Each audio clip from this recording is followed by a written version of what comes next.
Well, hello everyone. Welcome to the very common awkward situation right now. Everyone's staring at each other on Zoom. This is the Sociology Information Session. My name is Chris Bader. I am the chair of the Sociology and Anthropology Department here at Chapman.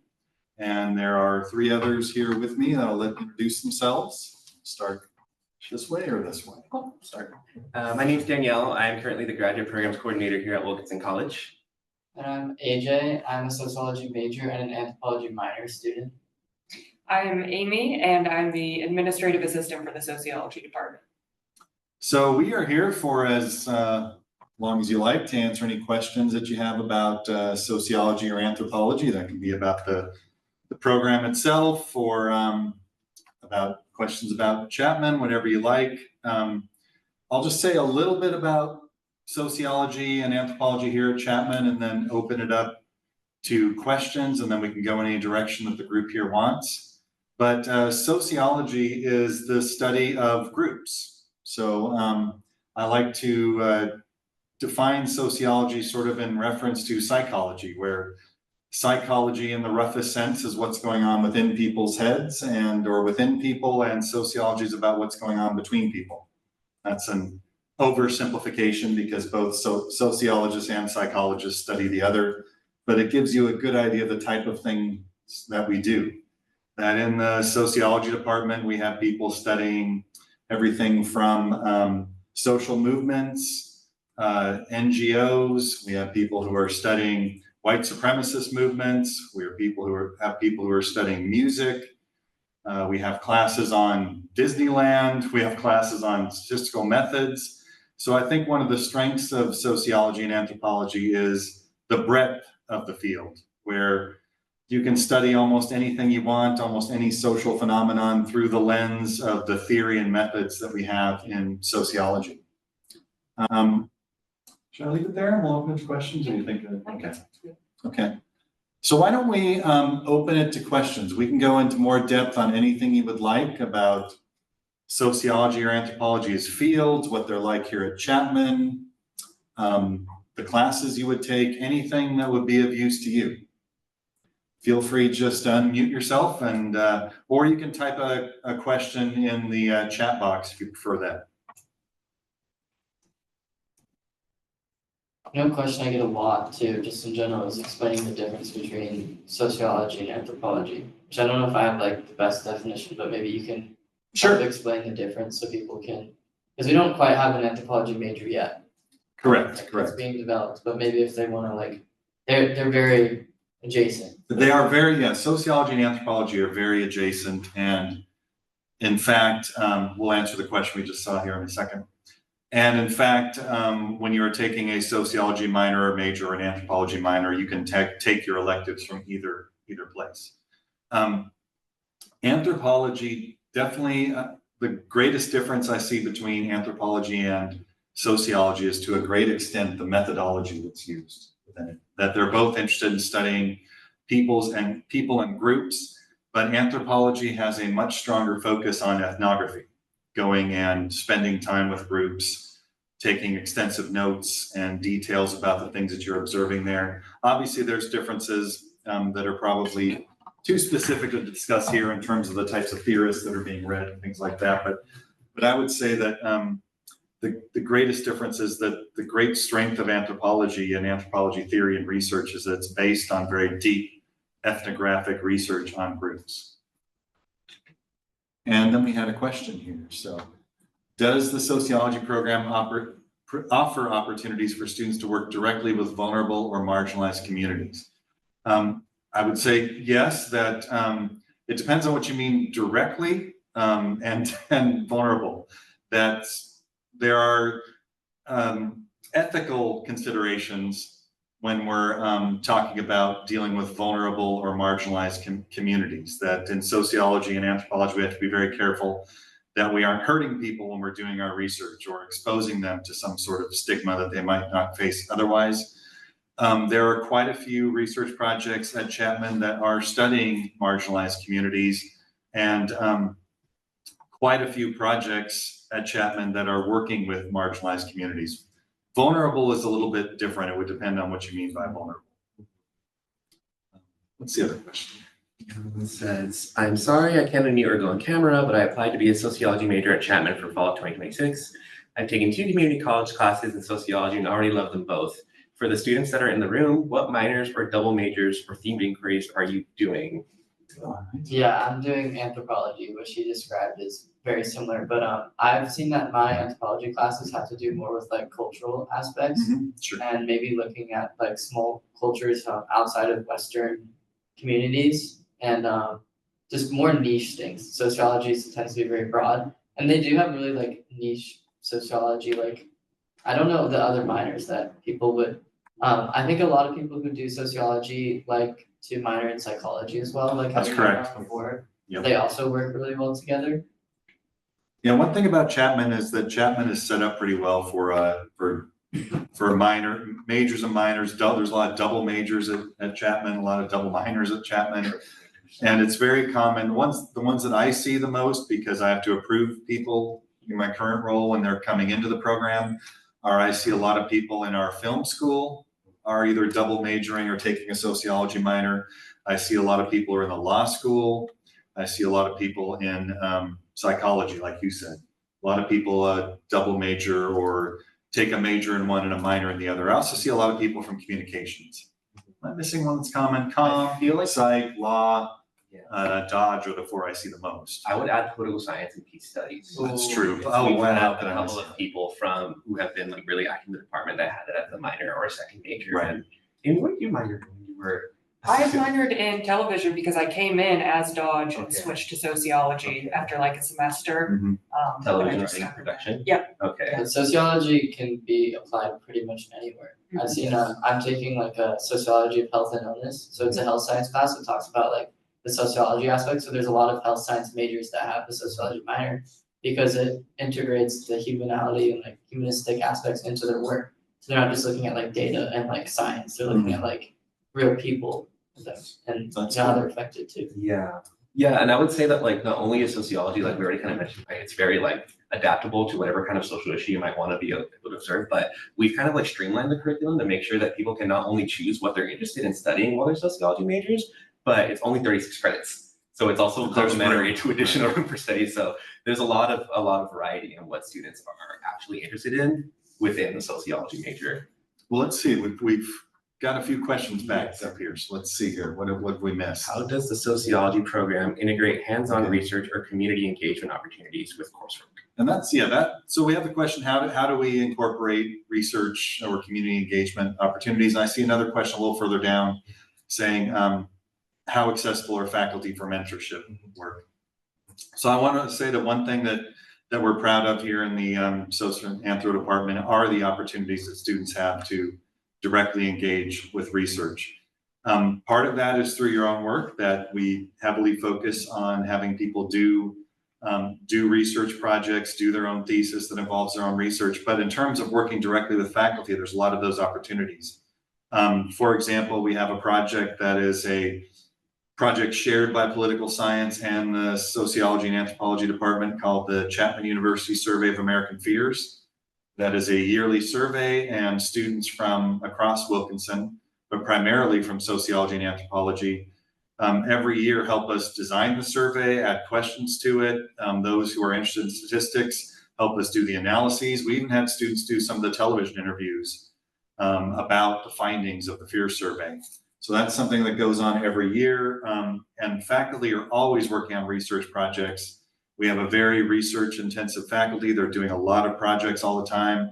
And so there's individual things. For example, one of our faculty members, Karen Snedger, has been doing research on homelessness. And she had a couple of students who were helping her both code recent data on homelessness and also do some observations. Another one of our faculty members, Pete Simi, who studies threats against public officials, had a group of six to seven students who were helping him for a couple of years track down threats that are made against public officials and analyze those. Those are just some of the examples. There's a lot of opportunities for both ongoing research projects that are going every year, like the Chapman University Survey of American Fears, and then just the individual projects that faculty are always doing. Yeah, and I also want to add for research opportunities that there are paid research opportunities within the department as well. That's correct. Here in Wilkinson College, we have a research fellows program. It can be a little bit competitive because the faculty member has to invite the student to join them on this. It's not like the student has to seek out the faculty member, but by like forming relationships with the faculty in the department and aligning your research interests with theirs, they can actually apply for funding to hire you as a research assistant, either for a semester or for a full academic year. And that is one of the ways that a lot of the students in our department not only get involved with research assistants, but actually get paid for it as well. That's cool. I would like to add too, just because they asked about mentorship, I think that that's something that Chapman does really well. Small class sizes, and even though professors are busy with their research, they're always going to have availability to meet with students. And I was a sociology major. I graduated from here a few years ago, and I can definitely attest that the professors remain available, at least when you build that relationship with them. And so there's definitely opportunities for great mentorship. Missed, what types of classes would you recommend sociology majors take? AJ, what classes are you taking besides sociology and anthro? Do you have any my classes, recommendations? like, I think it was saying like that they would take inside. It says what types of classes would you recommend sociology majors take? Is that just like in I general? guess both in and outside of the department. And an outside? We can see if, whoever's, is that Candace or Cadence? Are you interested in classes about, are you interested in learning about classes inside the sociology department, or are you wondering what classes outside the department? Can you scroll up? Who was that? Was that Cadence. Cadence. Yeah. If you don't mind adding to your question, Cadence, we'll Inside. answer that. Inside. Inside. Yeah. Inside, okay. I think, again, because sociology is so broad, you can explore whatever particular interest. So I had an interest in music, and I took a Black music and African diaspora with Monique Charles. Amazing class. We got to break down like different kinds of music from like different parts of the world and how they like, moved around. And I also took archaeology class for my anthropology minor because I was interested in like the pyramids and stuff from like elementary school. That was like really cool. Right now I'm really focused on environmental studies, specifically like environmental sociology. So I'm taking a society and environment, and it's talking about the sociological aspect of climate change and basically how like not just like the science and the data behind climate change, but how people and their perspectives towards the planet and global ecopolitics are shaping climate change, which is super interesting. So I guess what I'd recommend is whatever you're more interested in, just like have fun with that and take classes that align with that. But there's so many, and the professors of all of them are so incredible in the sociology department. Yeah, it's a tough question to answer, Cadence, because I mean, I think you'd get a different answer from everybody. Yeah. Right, that, because our faculty teach a broad variety of classes. For example, I teach sociology of religion and deviant behavior. We have classes on the criminal justice system. We have classes on race and ethnicity, classes on social movements. We're going to be having many more classes coming in that are in sort of the criminology area. So you will have requirements that you have to take. Everybody takes intro to sociology. Everybody takes basic methods. Everybody writes a thesis. Everybody takes social theory. But around that, you can take anything that interests you in the area of sociology as your electives. And there's pretty broad. What electives did you take when you were doing your do you remember some of them? I know that I took deviant behavior because I was taking Right, I would highly suggest that. I also did sociology of health and illness. I'm trying to remember, my time was cut a little bit short from COVID, so I did not have as many electives as I would have liked.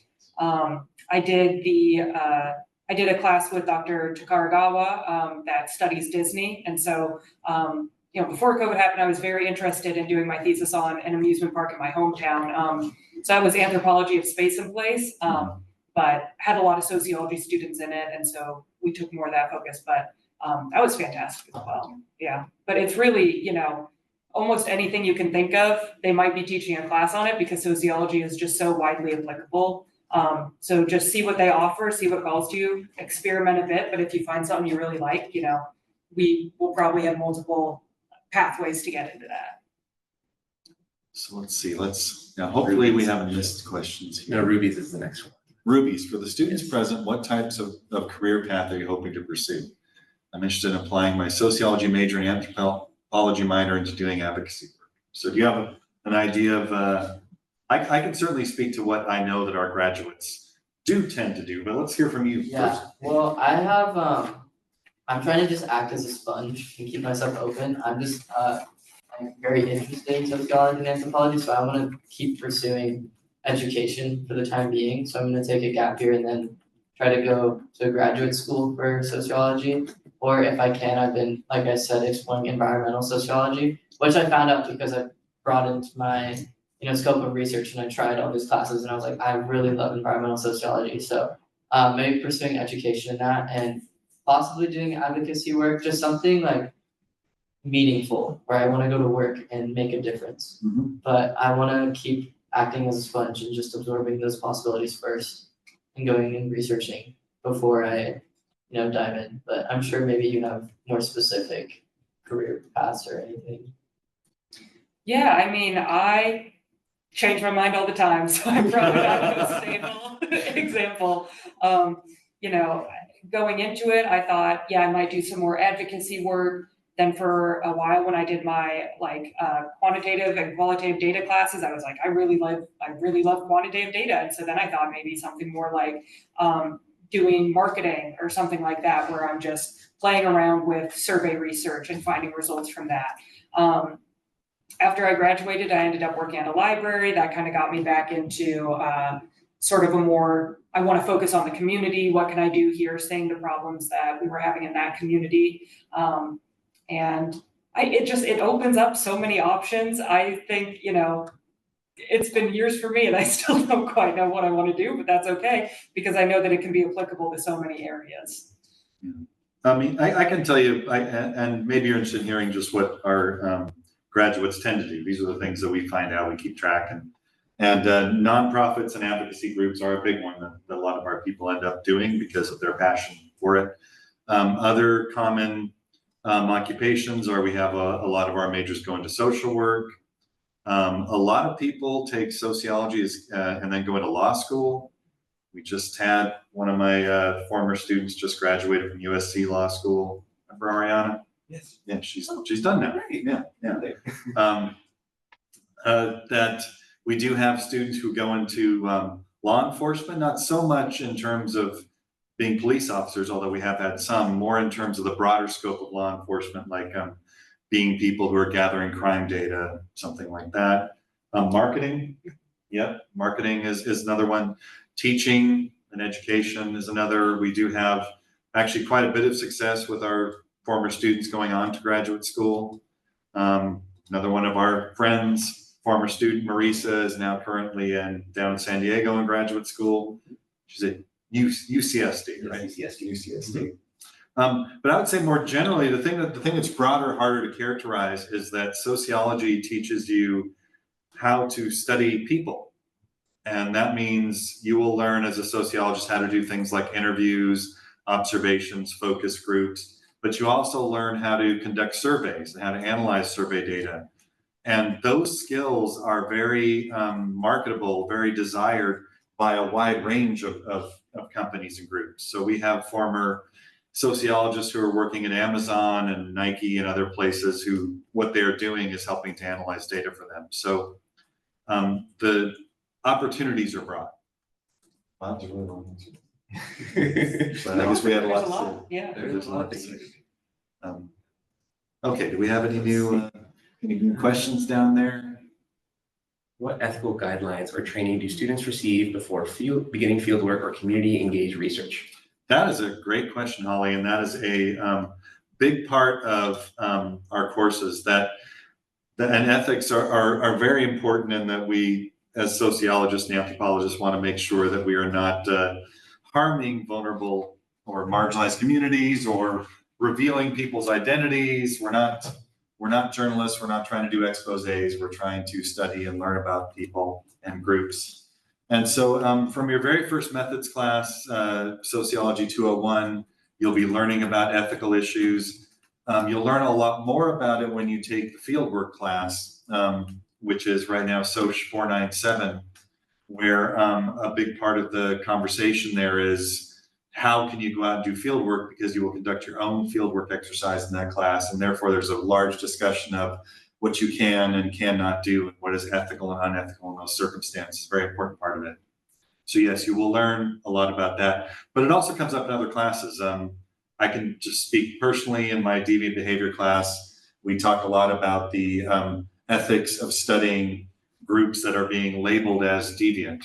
And I don't know if you recall talking about the horrible ethics of some of the older Oh, studies. yes. Yes. And then reading that book. Yes, and reading some. Seeing it for myself. Yep, seeing for yourself, just sort of what we need to improve upon as sociologists. So it will be touched upon in a lot of your classes, but focused on for certain in a couple. I would say definitely in the field research classes where you really get that, because like you have to design a project, and the number of students who I've seen come in with like this really exciting idea. It's like, I want to interview people who have had this specific experience, and it's like, now you have to go through the IRB. I think that's the best learning experience you can have for like ethical guidelines, is having to actually design a study that's going to be approved and acceptable. So, and what the IRB is, the Institutional Review Board, and that is every university has one now, where it's their job to make sure that the study you're doing will cause no harm and is ethical. And you will learn by doing, because you will submit your study to the IRB. Yeah, and some students will go through all of the what we call it, the hurdles of like getting IRB approval to do like human subjects, things like that. But a lot of times students will just be like, I don't have time for this, and like scale back the project. But I think that's also in itself like a really good educational moment for research design. To figure out what you can do. And I mean, there's a lot of ethical concerns. One is obviously doing no harm, but the other is simply not a big thing in both survey research and field research, making sure you're not giving away information that could allow someone who does not want to be identified to be identified. Okay. So let's see. What would you say distinguishes the sociology department at Chapman from other sociology programs? That's a great question. Well, we're better than them. But I will say, I'm a lot better than them. Yes, that's your one joke. That's my one joke. No more jokes allowed. There's a couple things I can say. I can say, and I feel like it's fair to say this, that we have a really powerhouse faculty for the size of the university. That, in other words, if you look at the faculty that we have in the department, and you look at their level of publications, their reputations, both in the United States and worldwide, you generally would not seem to find a group this strong at a school the size of Chapman. That is not saying anything about Chapman, but we have a sociology department in terms of its publications and research that I would put up against anyone, including places like USC, UCLA, and UC Irvine. So I feel very lucky to work here in a department where we've got people who are doing an incredible diversity of things in terms of their research projects, and are really, really good scholars. I'm not sure if that distinguishes, but I'm sort of more talking about the strength of the program, I guess. But yeah, I think the only thing I would add besides the strength of the faculty in the program is just like the tight knitness of the community, because like you have this like premier like elite group of faculty, but it's still at a small university. Yeah. So like a lot of times, like if you're going to like UCSC or like UCLA, like you won't be able to meet one-on-one with those like faculty who are very like, you know, distinguished in their field. But here, like they know you, and they're inviting you to do research with them, which is having to like seek them out amongst like hundreds and hundreds of students who want to do it. So I think just being able to like be in community with your faculty is like one of the biggest benefits of not just sociology, but all the programs at Chapman. That's true. Yeah, I mean, that is more of a Chapman distinction, I think. But I mean, I taught at Baylor University before I came here, and I'm really glad I'm here now for a lot of reasons. I like California better than Texas, but one of the big things is that when I was teaching at Baylor, I was teaching those classes that had 400 people in them, and you didn't get to know anybody. Now I teach classes, and every faculty member that you have at Chapman will be teaching classes of, I mean, what is even the cap? It's generally no more than 30, right? And many of them are smaller than that, right? Yeah, many sociology courses will range between 25 and 35 students. Particularly the ones that are 200 and above. Yes. Like intro, those will be big. But so you're going to get to know really world-class faculty much better than you ever would at a major university. And the faculty we have here are just as good. And they actually get along and like each other. That's distinctive too. that actually. Oh, boy. I've been in a few departments. I've only been in 2 departments as a faculty member, but I've visited departments that are extraordinarily dysfunctional. And we're a functional department, and that probably distinguishes us in a certain sense too. Yeah, but agreed. Okay. Our first year sociology majors able to participate in the Grand Challenges initiative in addition to the Engaging the World classes. That is a good question that I don't have the answer to right now. So for those who don't know, the Grand Challenges initiative is one of the specialized FFC programs. So at Chapman, if you're coming in as a first year, you're required to satisfy what's called a first year foundation course, which essentially is like a prep course for studying in undergrad. In Wilkinson College, which is where sociology is housed, we have the Engaging the World classes, which is essentially like a subset of the FFCs that we designed to be centered around whatever topic we've chosen for that year. So for this year, we're doing a lot of courses on the environment. Grand Challenges Initiative is similar, but it's housed in Schmid College of Science and Technology. I don't know if they allow students from outside of their majors to register in those courses. I believe the answer might be yes, because we tend to allow that in our ETW courses. But I would be happy to look into that, Natalie, and potentially email you after this is over with that information. So I will go ahead and take down your name, and I have contact info from the RSVPs. So I will look into that. One thing I'll say, Natalie, is that, as a first year student in sociology, there's not really much you need to be doing. A lot of our students come in their second year. I mean, we generally recommend to people in their first year, well, one, we know that you're doing a lot of GE requirements and things like that, but you would be on pace with sociology if you did intro to sociology the first year and maybe intro to research methods. I wouldn't think you don't need to do anything more than that to be well on pace. And because we reduced our number of credits to allow more people to double major, you can come in, start sociology your second year and still be on pace. So I know it's a different question exactly what she was asking, but she said kind of as a sociology student, I wanted to let her know she wouldn't be overwhelmed and not able. The only thing you really have to worry about in your first year is sociology, intro to social. Intro, yeah. Okay. Sure. Let's see what else. What do students say they value most about Chapman's sociology department? I mean, I can say what students have told me, but maybe we should ask the student What you were saying about the professors is so true, and that's what I value the most. I feel like I'm genuinely friends with my professors, and they're friends with each other, and I love going to the events and seeing my professors converse or going to office hours, and they're just so personable, and it just builds even more of a thirst for knowledge when I go to class because I'm so connected to this professor that a lot of my professors have so much passion when they teach the topics too, and I just look up to them so much. One of my professors actually was crying teaching today, so passionate about what they were teaching. I value how the faculty, how much you guys care about the students, and how much you guys care about what you're learning and teaching. And that's the most valuable thing to me.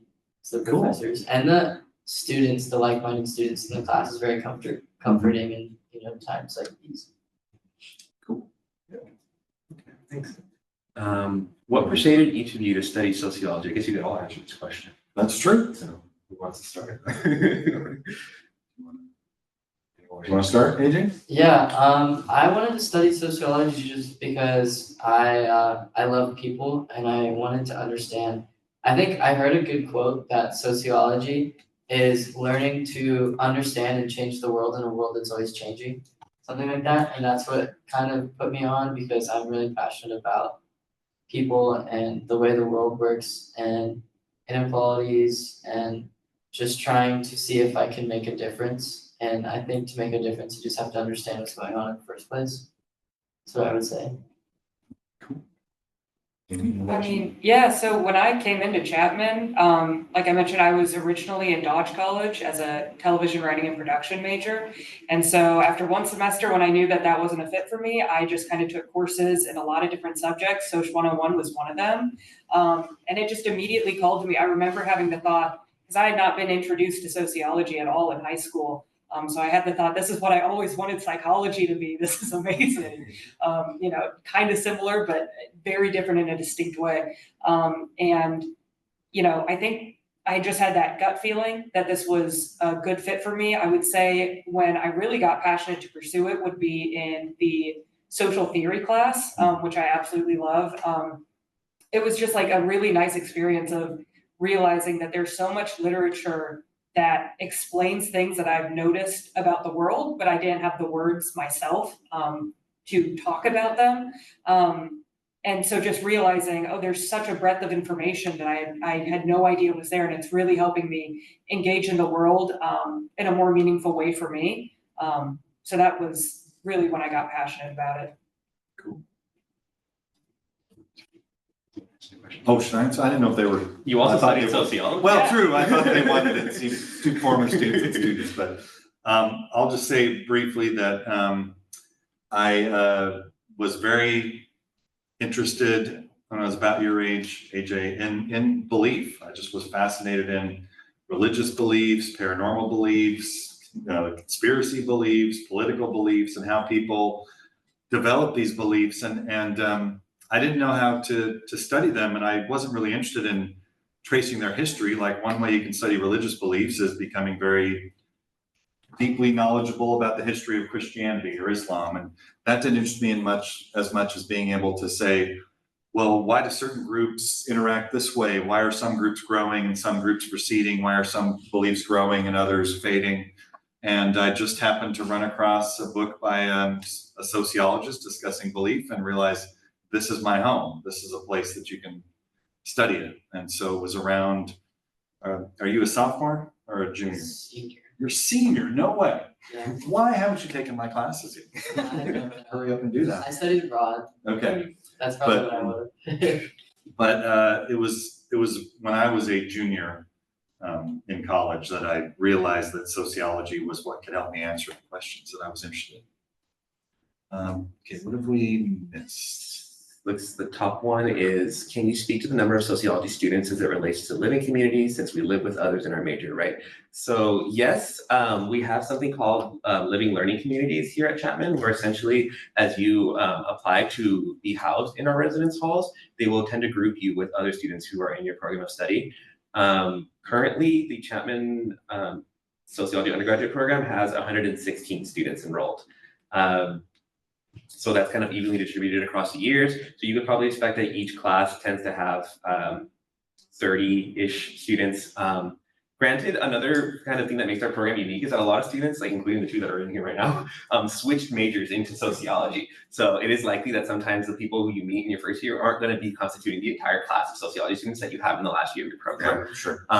So there is that. And just in addition to that, it is worth pointing out to you that Chapman does have a requirement for first-year students that they have to live in university housing for the first 3 years of the program, unless they're living at home with family. So make sure that you guys are taking a look at the housing requirements for the university. But they do put you in these living learning communities, and you would probably expect to be around 20 or 30 other sociology first years. Did either of you live in university housing while you were attending? I did for 2 years, but I don't think that they had that same requirement. It used to be 2, Yeah. and now it's okay. 3. Yes. Gotcha. Yeah. Yeah. Okay. Do you speak to that experience at all? Yeah, I mean, I wasn't in, since I did switch into the major, I wasn't in that community. I think I would have loved that. So I think that that's a really great thing that they're doing. My second year of housing was fantastic. It was like a slightly off-campus apartment. Everybody's friendly. I never really had any problems. Yeah. Yeah, I would say the same. I started off as a STEM major, so my hallway was STEM. But the fun thing about switching majors is I met like double the amount of people. So I got to still get to know all of the sociology majors, but then I also got to broaden and see the other majors because I switched. Yeah. So Okay, so what tends to be the classroom structure like, especially within the smaller size classes at Chapman? So what do you think is meant by classroom I think structure? maybe like the way the classroom is run. Yeah. Um, How it's taught. It's really going to depend, Tatiana, on the class that we're talking about.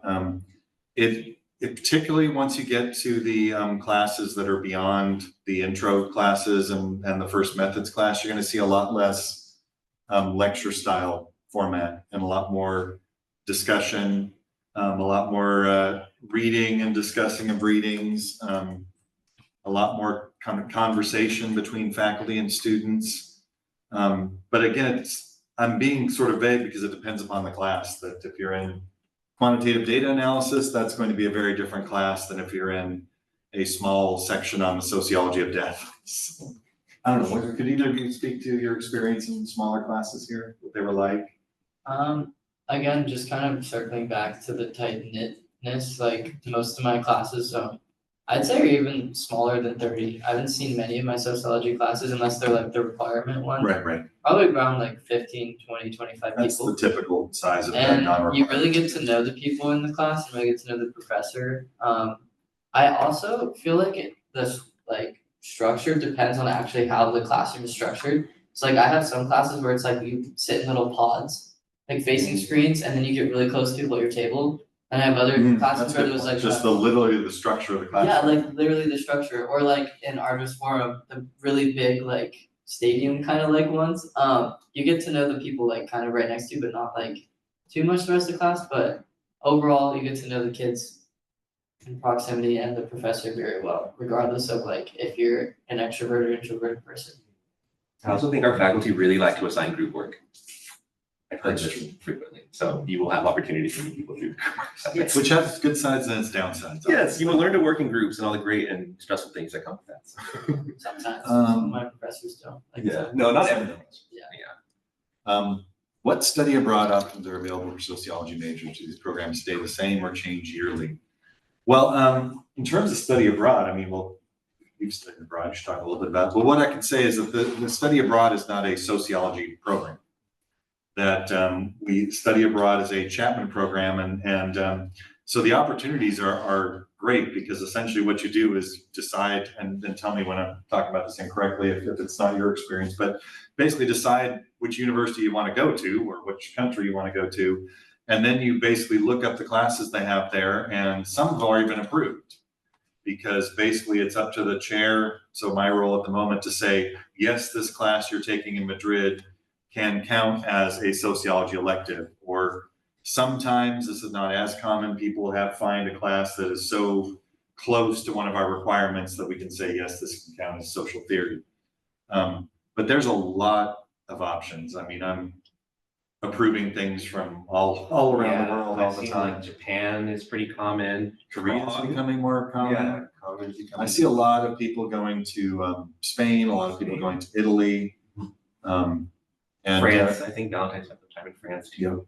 Yeah. Yes, it's a lot of abroad. Yeah. Right? And then besides study abroad, which is like a semester-based program, we also have travel courses. So like during the summer or during January for the interterm, there will be courses that allow you to travel to another country for like 4 weeks or so, or maybe 8 weeks, to basically be in like a small group with a faculty member. So like last summer, for example, Stephanie Takaragawa, who's an anthropologist in our department, partnered with a historian to take a group of students to Japan. To look at the like emergence of like Japanese American culture in Japan following the end of World War II. And so they went to a lot of like World War II museums, they went to Tokyo Disney and things like that. So even if you're not like looking to spend a whole semester abroad, there's still opportunities to travel and earn credit for coursework. But I do want to give you the opportunity to talk about your experience. Oh yeah, well, what you said was exactly correct. There's so many opportunities to find like what courses you need abroad. I studied abroad. I feel like it wasn't even. I studied abroad in Tokyo, which wasn't seemingly as popular as like Europe or other places. And I found a lot of sociology classes. But what I did was, you know how you said the sociology major doesn't require as many credits, so it can be really flexible. I actually saved aside like my 12 credits that didn't have to do with my major or minor at all, just like credits so that I would be really flexible and I could take like anything when I went there. So I wanted to take more like Japanese cultural classes. Gotcha. Those, some of those did count as sociology, but some didn't. But just so I could, you know, not have to worry about figuring out which one like directly translated over, which one I would recommend. I think that's what my academic advisor, because I knew I wanted to study abroad early on. So just like save like, you know, just classes. So then I was just like, yeah, let me take a psych class just because I can. And Yeah. so, you know, when you're abroad, you don't, you know, you want to take like a more chill like art class or something so you can actually go and experience the culture. You're not like drowning in work or something. Yeah. Keep in mind. You need to complete 120 credits to graduate from Chapman with an undergraduate degree, and only 36 of those have to be sociology. That's true. So, there is room, yeah, to general education or just random. So, yeah. But what I will say though is that there are many opportunities at schools all around the world to have sociology classes that will count at least as electives here. Let's see. Could you explain more about the themed inquiries and the exploration focus of gen ed requirements? Sure. Okay. Themed inquiries are essentially just minors. Like it's not that different from a minor program of study. Only they tend to have less credits, and rather than being like rooted in a specific discipline, they're typically rooted in like a topic. So like some of the themed inquiries that have happened in the past, like we have like an ethnic studies themed inquiry, there's like a law and society themed inquiry. So if you are not interested in taking on a minor of study, you can look at the list of themed inquiries that are available and choose that as an addition to your major program. Exploration focus of gen ed requirements, I think that mostly refers to the way that Chapman's general ed requirements tend to look different from what you might find at other universities. A lot of other universities will focus on giving you like a really strong, like quote unquote liberal arts foundation where you're learning like, you know, you're taking your typical English and writing courses, you're taking some social studies courses, you probably have to take a lab at some point. But Chapman kind of makes it more broad and gives you a lot of flexibility in the type of coursework that you can do. So like, for example, if you are looking to satisfy your quantitative inquiry general ed requirement, which is basically what we call the math general ed requirement, you could take something as straightforward as calculus, or something like, there's classes about like the philosophy of mathematics. Right, and there are classes about like sustainability that have a statistics component to it that might count. So it's really just meant to make it so that like even though you're obviously getting this like foundation in undergraduate coursework, you have the opportunity to make it tailored to your own personal interests. I don't know if anyone has anything to add. Very specific question. So Nailed it. Okay, cool. Okay, I think we've gotten through. We've got all the questions. Okay. If we've missed your question up above, it's just because we're trying to scroll through. Please type it in again if we've missed your question. I am scrolling through one more time to see if there's anything we haven't missed. But it looks like we've. I think we pretty much covered. Yeah, I think we've covered every question. Okay. Oh, here we go. This was. Oh, thank you, Ellie. Thanks. Yeah, appreciate that. Yeah. Yeah. Is there anything? We've got about 15 minutes left. Are there any burning questions anyone has about sociology or anthropology, or you can ask us anything. We are here. We are here. So I'll just do what I do with my students when I say, who wants to tell me, who wants to answer this question? And one of the skills you have to learn as a professor is when people are shy, especially at first, is just how to stare for a long time until someone pops up. Could you discuss some of the sociology-based clubs at Chapman? Sure. You want me to take that? Or? Well, I was just curious if either of you were part of the sociology club at Chapman. I'm not, unfortunately, but I will put a little like shout out to, I'm on the exec of the outdoors club, and not that it's like sociology, but there's a lot of sociology students in there. I think a lot of sociology students are outdoorsy. Okay. Yeah. I was not, and I don't remember how. I know it existed, and I have vague memories of being somewhat involved, but I don't know how developed or full it was. I'm sure it's changed a lot since I left. Well, and then you're meeting, right in the COVID time. Yeah, too. and then COVID. Yeah. But I was very involved with the Peace Studies Club on campus because I had friends who were majoring in peace studies, and so that felt very close to sociology.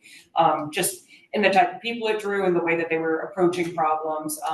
And so even if it isn't the sociology club that we have, there are usually clubs for other majors, and we've got a lot of that in the humanities area that might interest you. And then just like a lot of outside interest clubs that are very fun, so. Yeah. Just to add some context from the last 2 years over that, the Chapman Sociology Club is entirely student run. There is a faculty advisor, but essentially the only requirement to be involved in the club is wanting to be involved in the club. We have people in the club who are not sociology majors or minors. They just have friends in the club and they're interested in the topic, and so they join it to like supplement their undergraduate experience. One of the nice things to think about the sociology club is that our department tries to provide funding for whatever programming the students are interested in putting on during the year. If we hear nothing from our social club, then there will be no programming. But if anyone in this call ends up attending Chapman and is interested in getting involved with sociology club, you could very well do so, become an officer of the club in the first year, and then reach out to me or Amy to get some funding to put on an event if that excites you. So there are resources available for the sociology club, and they do occasionally will have things like I've seen a lot of like study groups that pop up during finals week, and like I'll work with them to get like food and snacks and stuff. I'll book a space for them. And that's a good way for the sociology students to kind of build community and kind of like make it around their coursework. Sometimes they like to do things together off campus, whether that's like going to do a volunteer opportunity, or maybe attending an event together. That's another thing that we could potentially provide funding for. And if you guys need funding to attend something off campus, whether that was paying for tickets or something like that, we'd be happy to help there too. And in addition to Sociology Club, we have the Alpha Kappa Delta Honor Society. That is kind of mixed in with the Sociology Club, where the leadership tends to be the same, including the faculty advisor. But that's more so about like being part of a national organization that gets you connected to like resources for sociologists across the country. Is obviously a great resume builder to have. Students will typically try to seek out becoming part of it during like their second or third year once they've met the minimum qualifications around like the number of sociology credits that you've taken and the GPA that you have to maintain to be part of AKD. But like obviously, like it was already mentioned, besides the sociology and AKD, which are like specific for our major, there's so many different clubs at Chapman. And many of them, probably the majority of them, are not related to any specific discipline. So I strongly recommend that you guys kind of look into what is available and see what stands out to you, like whether that's an academic and professional club, or whether it might be something along like culture or diversity. There's obviously lots of recreation clubs, kind of like a sports club. I know there's like a snow club that goes snowboarding, and Snow club's fun too. yeah, snow club's a really popular one. And there's like a Harry Potter club, and there's dance clubs. So like really like, yes, we will have opportunities. And even like beyond student clubs, like the sociology department will take the initiative to put on sociology events and programming. But I would highly encourage you to look into like, what isn't necessarily around based on sociology that I can be a part of, and like how could I bring that perspective into this? So I would, yeah, there's a lot of different options there. Okay. Any other questions we can answer for you all? Anything we can answer for you? No, we'll just stare at each other until everyone drops off the call, right? That's right. No, I'm gonna wait until there's only one person left on the call, and then say the most important thing you've learned the entire. He's gotta get in for sure. I'm just trying to think if there's anything like we missed with the questions, but I think we covered so much. Well, thank you all for coming. Why don't you type my email on that chat box? A lot of times with this type of event, the question you wanted to ask, you will realize as soon as it ends.